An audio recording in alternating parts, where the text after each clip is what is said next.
Welcome back to Random Reviews. Prop here reviewing a game that's been out for a while, Real Racing 2 HD for the iPad. Now, I tend not to buy games when they're first released, mainly because I want to see the reviews out there. But having seen the rave reviews of this game, I felt I had to make my own, to give another side of the sword, which I'll get to later.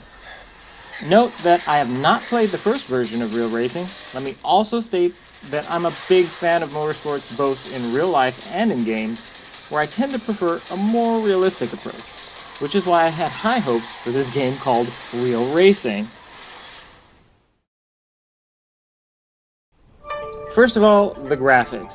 At least among driving games in iOS, they're as good as it gets. The level of detail, lighting, are all a step above most other games in the genre, and the cars look true to their real-life counterparts. The sound of the cars themselves is pretty decent, if not completely accurate.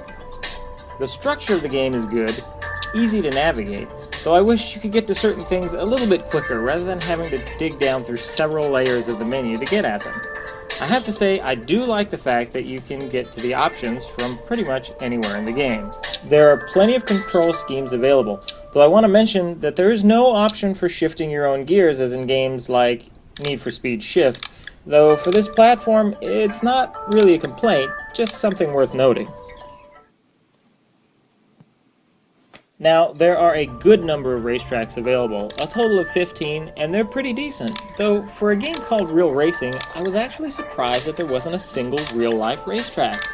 The tracks are in various parts of the world, which you can tell by their name or details on the track, but it isn't clear with some of them.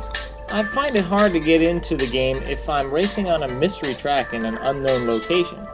If you're going to make up racing circuits, at least give me some sense of believability to get me absorbed into the game. I assume licensing was an issue here, though I really would like to see real racetracks appear in future iterations of the game. Next, the music. The menu music is okay, but very repetitive. It gets annoying fast. In-game music is so-so, but seems to be repeated often. Note that there's no option for turning off menu music while keeping background race music on, or vice versa. Now, my biggest gripe. Handling. This for me is the biggest problem, and for a driving game like this, it's something I cannot look past. Number one, the braking. I don't know why, but when you step on the brakes, it feels like it takes forever to slow down. And this seems to be the case on all the cars I tried. You have to brake so early for corners, it's aggravating. It feels like the brakes are only being applied at 50% of their maximum. Maybe this is due to the lack of sensation of speed, such as wind noise, but it's disconcerting either way. Number two, the handling itself. Again, for an iOS game, I know that there are limitations, but I found the handling in Race of Champions and NFS Shift to be much more natural. Even GT Academy had handling that was much more believable. If you exceed the grip level of any given vehicle, it simply slides off the track, usually sideways. Now this is most noticeable in braking. Once it starts to slide, there's not much you can do, and as far as I can tell, every car handles pretty much the same, just with a different grip threshold. You can get a bit of oversteer, but there's no understeer in the game. And now, I'm not a huge fan of understeer, but the fact that the cars never understeer, no matter how you push them into a corner, is strange. Additionally, you don't get much tire squeal to tell you how much grip you're using up. It only starts to squeal when it's just about to let go. So it's like you're either on rails, or you end up taking a trip through the grass. The handling is not very realistic, and the physics could use improvement. Now, I bought the game on sale for 99 cents, and I'm okay with the purchase, though I'd have to say I'd be pretty disappointed if I had to pay the $6 or $8 or whatever it cost when it first came out.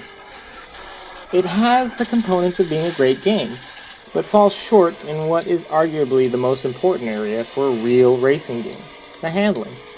The other flaws I can live with, but not that. It makes me wonder if the high graphical detail limited other parts of the game somehow. I love the high detail on the cars and the surroundings, but I'd gladly give up a little detail for a better physics model. With this in mind, casual gamers will probably enjoy this game much more than I did. But again, it's called Real Racing, and driving is a big part of the game experience. So my verdict is 6 out of 10. Thanks for watching Random Reviews, and stay tuned for more.